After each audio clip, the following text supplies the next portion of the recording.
Jesus Coffee, bon matin. Ah là là là là, c'est la dernière semaine, mon cher Jean-Pierre. Ben oui. La dernière avant les grandes vacances. Tu auras fait une bonne partie de l'année avec nous, hein? Ouais, une petite, ouais, au moins, ouais. Ça y est, t'es un membre actif. Alors, on a des fans, hein. Il y a des fans qui me disent « Ah, j'aimerais rencontrer Jean-Pierre », qui nous écrivent et tout ça. Ouais, mais attention, doucement avec les fans, hein. Sinon, voilà. Moi, je vais avoir des problèmes avec Monique. Et Monique, elle va pas être contente, hein. Attention, hein. Mesdames, cet homme extraordinaire est déjà pris. Ouais, oui, voilà, c'est ça. Pris et bien pris. Et bien pris. Ah là là. On est bien ensemble, c'est la dernière semaine, on a passé toute l'année avec vous. C'était une aventure juste merveilleuse, on se régale encore. Et on termine donc cette semaine avec les personnages des évangiles qui nous marquent un petit peu. C'est le cas de le dire puisque je parlerai de Marc ce matin. Et toi, tu parleras de qui ce matin, mon cher? Alors, tu sais, la dernière fois, j'ai eu un trou. Tu as eu un bug. Oui. J'ai bugué parce que j'ai voulu faire le malin et j'ai dit à Cathy, je lui ai dit, écoute, je t'en propose lequel tu choisis. Je lui parle de la femme syrophénicienne, et l'autre, tac, le trou. Plus moyen de me souvenir de... Et alors, tu l'as ce matin? Attends que je cherche. Oui, c'est le centenier. Oui, ça va, je l'avais. C'est le centenier. Le centenier. Tiens, qu'est-ce que ça veut dire un centenier déjà? Peut-être pour nos amis qui nous Centenier, rejoignent. centurion, chef de 100 personnes. Chef de 100 soldats. Donc, un militaire. Ouais, exactement. Tu vas nous parler d'un militaire. D'ailleurs, on salue tous les amis qui sont des militaires, qui nous regardent. On a le RIMA chez nous qui travaille fort. On avait eu Édouard qui était venu témoigner. Il est pas reparti, Édouard, il est rentré. Non, il est rentré. Ouais. Merci Seigneur. Oui. Oui, et donc... Alors, un militaire ce matin. Ce militaire, il a, pour moi... Bon, d'abord, je commence par le commencement.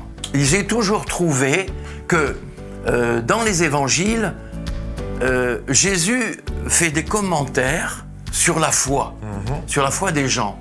Et curieusement, la plupart du temps, il leur dit « gens de peu de foi ». C'est vrai. Bon, mais ça, c'est une chose. Mais est-ce qu'il y en a à qui ils disent ta foi est grande? Ça serait pas le centenier, par exemple? Ah non, lui, il lui a pas dit ça exactement. Ah, il lui a pas dit, mince. Pas exactement. C'est à la syrophénicienne qu'il a dit. Celle qui dit les petits chiens mangent les miettes sous les tables. Ouais, exactement. Ouais, tout à fait. Non, le centenier, lui, il lui dit, il nous est dit dans l'Écriture, et Jésus admira sa foi. C'est vrai. Ce qui est équivalent, mais franchement... Il n'y a pas un autre évangile où il dit dans tout Israël, il dit aux apôtres, dans tout Israël, je n'ai pas trouvé une foi aussi grande que cet homme? C'est pas lui? Dans tout Israël. Oui. Dans le passage. C'est parce que ça doit être compté dans un autre évangile, oui. J'ai même pas pris la peine de regarder le... Aïe. Mais je savais pas que j'allais parler de ça ce matin. Bon, j'ai une petite excuse. Ah bon, allez. Toute petite. Oui. Et donc cet homme, voilà, ce qui est extraordinaire, c'est que cet homme, il a un serviteur qui est malade, près de mourir. Il a entendu parler de Jésus, c'est un militaire, c'est un étranger. Il a entendu parler de Jésus, il s'est dit, tiens, voilà, un moyen pour moi de guérir mon serviteur. Et ce qui est extraordinaire aussi, c'est qu'apparemment, il nous a dit que ce serviteur, il lui était très attaché. Oui, donc il avait de l'affection. Il avait de l'affection pour un serviteur. Tout à fait. C'est important, hein, parce que c'est un homme qui commande 100 soldats, qui est lui-même sous des ordres d'un tribun. Hein, et c'est un homme qui sait obéir, qui fait obéir, et donc... Mais tu me fais penser à quelque chose ce matin, si je peux te couper. Oui, vas-y. C'est qu'il y a certains miracles, on voit, qui sont déclenchés par l'amour et la passion des gens envers le malade. Par exemple, on a dans Luc 5, 19, les 4 amis qui démontent le toit, ils font tout pour descendre. On a Marie ou Marthe ou les deux qui viennent voir Jésus, qui dit « Ah, mon frère est mort ». Il y a une passion pour la... Si tu avais... Toutes les deux, elles disent la même chose. Tout à fait. Si tu avais été là, mon frère ne serait pas mort. Il y a de l'amour. Et là, dans le centenier, on voit qu'il est attaché à cet homme-là. Ouais. Comme si aussi la clé du miracle venait de cette prière, une intercession d'amour auprès de Jésus, quoi. Oui, bien sûr. Et donc, lorsque cet homme envoie ses serviteurs auprès de Jésus pour lui demander de venir guérir son serviteur, Jésus s'attend à devoir descendre. Et pendant que pendant ce temps-là, le centenier lui fait dire, écoute, c'est pas la peine que tu te déplaces. Oui. Donne-toi pas tous mal. C'est pas la peine. Il suffit que tu donnes un ordre. Hein. Parce que moi, quand j'envoie un homme faire quelque chose, il le fait. Il discute pas, il le fait. Et moi, quand on me dit de faire quelque chose, je le fais aussi. Et c'est ça qui a déclenché l'admiration de Jésus. Parce qu'il avait compris les clés du royaume des cieux. Absolument. Et en plus, lorsqu'on considère ce que nous est dit, Jésus admira la foi de cet homme, franchement, quand on voit à côté qu'il dit aux apôtres qui sont partis, qui ont guéri des tas de monde en allant par tout Israël, qui reviennent et qui, devant un enfant qui est possédé, ne savent pas le guérir, que Jésus descend de la montagne et qu'il dit « Mais qu'est-ce qui vous arrive ?» et on n'a pas pu le guérir. Mais Seigneur, ils lui disent après, quand Jésus a guéri l'enfant, « Seigneur, pourquoi n'avons-nous pas pu guérir cet enfant ?» Et oui. Et pourquoi? La réponse? C'est à cause de votre petite foi. Eh oui. Alors, je sais pas moi, si moi on m'envoie demain, si le Seigneur m'envoie demain guérir 150 personnes, et puis que après, devant quelqu'un qui a un rhume, j'arrive pas à le guérir, alors mais qu'est-ce qui se passe? Quel est le problème? Ben oui, quel est le problème? Mais c'est intéressant de rebondir sur ce fait que la foi, c'est quand même une sorte de décision aussi sur certaines choses, de l'autorité qu'on a reçue. Ouais. C'est ce que nous fait comprendre ce texte. Absolument. Ce centenier qui va dire, à un moment donné, toi tu as reçu une autorité de Dieu, et si tu le dis, ça va être fait. Ah ouais. Et les apôtres, eux, n'ont pas compris encore qu'ils ont reçu l'autorité qui vient d'en haut. Et peut-être dans nos vies, ce matin, c'est un petit peu comme un policier quand il vous arrête. Ouais. C'est un homme, il est habillé comme vous et moi, il mange comme vous et moi, mais sauf qu'il porte sur lui l'insigne de l'autorité gouvernementale qui fait qu'il a le droit de vous arrêter, de vous mettre une amende, et toutes ces choses-là. Eh bien, on est un petit peu, alors, entre guillemets, les policiers, les ambassadeurs, nous dit la parole de Dieu. C'est quand même mieux. Qui amenant... Bonjour à tous les policiers quand même qui nous regardent, on les aime. Qui amenant cette autorité.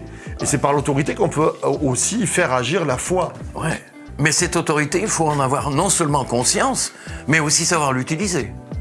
Oui, bien sûr. Donc, et là, il y a un mystère qui apparemment n'est pas accessible à tous. En tout cas, un homme qu'on trouve dans les évangiles, le centenier, allez le lire. Alors on le trouve dans quel évangile? Je crois qu'il y en a un dans Luc, on doit le voir. Et dans Matthieu. Et dans Matthieu. Ouais. Alors moi, ce matin, je rebondis sur ça, puisque on a des personnages de Marc, et je vais parler, bien sûr, puisque je m'appelle Marc, de l'évangéliste Marc. Alors vous allez... Mais fais attention à ce que tu vas dire. Vous allez me dire... Je suis là pour te contredire. Eh oui, est-il dans les évangiles? On peut se dire, mais Marc, on le voit pas dans les évangiles, c'était pas un disciple, c'était pas un apôtre.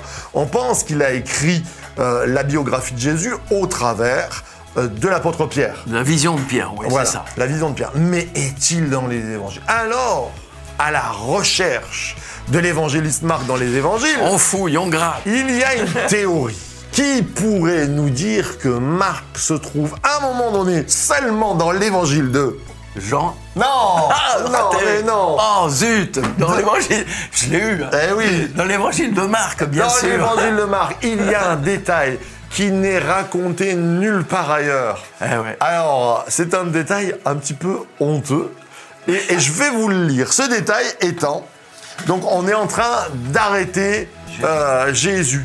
Il y a déjà un exemple de Pierre, comment Pierre réagit, et là c'est très vivant. Donc on sent que Pierre est en train de dire voilà ce qui s'est passé.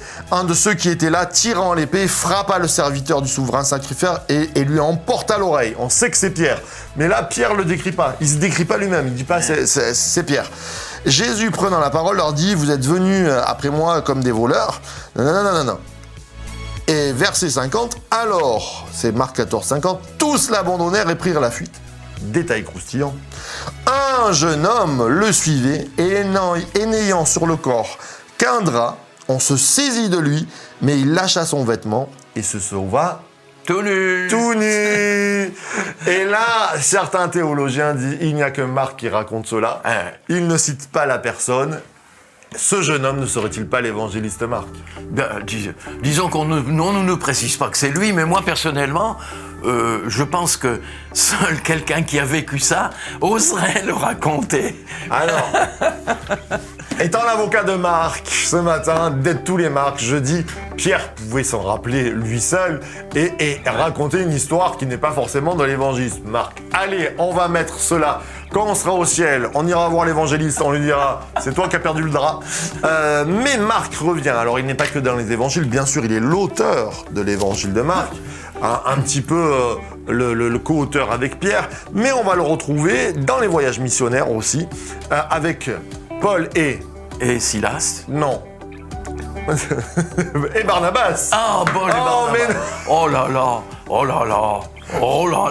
Il m'a piégé exprès. Jean-Pierre. Il m'a piégé exprès. Paul et Barnabas, et ça va pas, à un moment donné, alors c'est pour ça aussi que les commentateurs disent ça, il va aussi s'enfuir de la mission, parce qu'il a des problèmes familiaux, on ne sait pas trop. Il les a quittés à un moment. Il les a quittés, alors pour quelle raison, c'est un peu obscur ça aussi.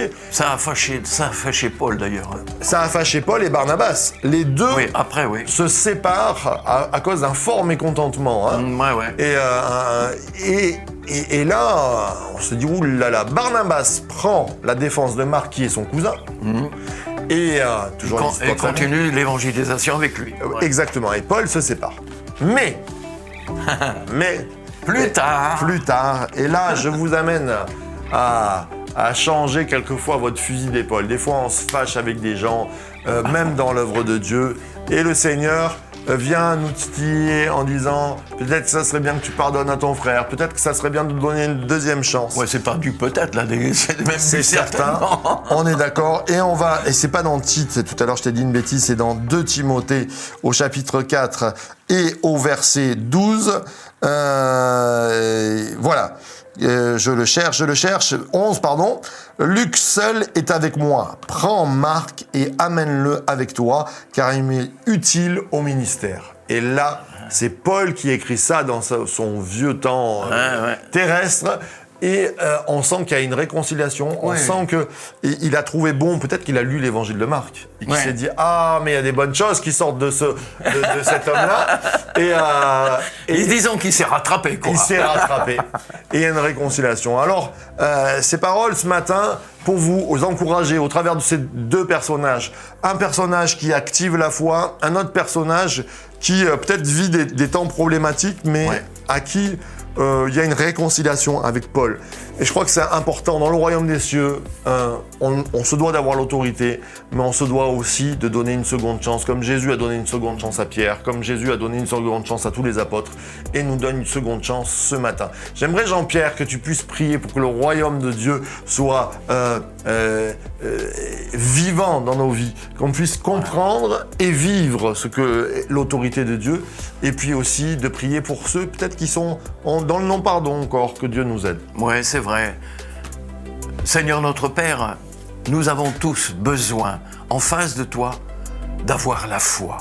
Pour que cette foi, elle régénère notre vie auprès de ceux qui sont avec nous, pour donner un exemple. Et nous avons besoin aussi, Seigneur, de ta grâce, pour que ceux qui écoutent et voient ces enregistrements puissent eux-mêmes comprendre combien il est important de te faire confiance, de mettre son espoir, sa foi en toi, et en même temps, Seigneur, de pouvoir se souvenir que l'amour que nous devons avoir les uns pour les autres ne peut laisser aucune place à la haine ou à la dispute ou à simplement la vexation. Seigneur, apprends-nous par ton esprit, apprends-nous à pardonner, apprends-nous à toujours accepter l'autre malgré ses défauts. Bien sûr, nous n'en avons pas. Mais Seigneur, alors, au regard de tout ce que tu as pardonné dans nos vies, aide-nous à pardonner les autres et donne-nous cette foi qui renverse les montagnes. Pour la louange de Jésus, notre Seigneur. Amen. Amen. Combien c'était bon ce matin d'être ensemble. On va peut-être laisser les... Alors, on n'aura pas le béniscope ce matin, mais on va laisser... sur quel verset t'aimerais laisser cette journée à nos auditeurs? Allez, un verset comme ça, Voilà, tiré du sac. à la louche. Oui, pour nos auditeurs, une bénédiction. Alors, attends, laisse-moi quand même 2 secondes. Hein, Allez. Comme ça, tu peux le dire sans qu'on le lise. Moi, je vais prendre un petit psaume de reconnaissance. Vas-y, pendant cela. Et voilà, pendant ce temps-là, tu cherches. Je vous donne le psaume 107, le début en tout cas. Louez l'Éternel car il est bon, car sa miséricorde durera toujours. Qu'ainsi disent les rachetés de l'Éternel, ceux qu'il a délivrés de la main de l'ennemi. Il les a rassemblés de tout le pays, de l'Orient, de l'Occident, du Nord et de la mer. Le but de Dieu, c'est de rassembler ses enfants. C'est pas qu'on soit perdu dans un coin, un à droite, un à gauche. C'est le rassemblement parce qu'il est ce Dieu de miséricorde et que entre nous, on peut se dire le Seigneur a été bon. Est-ce qu'il a été bon pour toi? Ça serait bon que tu nous le mettes sur Facebook là-dessus ou YouTube. Tu nous dis oui, Dieu a été bon, je m'en souviens. Et toi, Jean-Pierre, qu'est-ce que tu veux nous dire comme verset, comme ça, à la louche? Alors, il y a un verset que j'aime particulièrement, mais malgré ce qu'il soit un peu mystérieux. Ah, mystérieux. Enfin, c'est ce verset qui se trouve dans l'évangile de Jean et dans la prière sacerdotale où Jésus... Jean 17. Où Jésus dit à ses disciples, en priant pour eux, il leur dit, voici, je vous donne l'Esprit. C'est pas lui. Il dit, à propos du Saint-Esprit, il est avec vous et il sera en vous. Il est avec vous et il sera en vous. Tout à fait. Lorsque Jésus était sur la terre, c'était le Saint-Esprit qui était avec les disciples. C'est vrai. Mais après l'élévation de Jésus au ciel, il envoie son Esprit et cet Esprit demeure en nous. Il était avec vous et il sera en vous. Une différence. Ah, et de taille. Et de taille. Alors ce matin, soyez remplis du Saint-Esprit. Demandez à Dieu de venir habiter dans vos cœurs. On se retrouve demain pour le Jesus Coffee du mardi. Et puis, source de vie, de Church to be. Bye bye. Au revoir.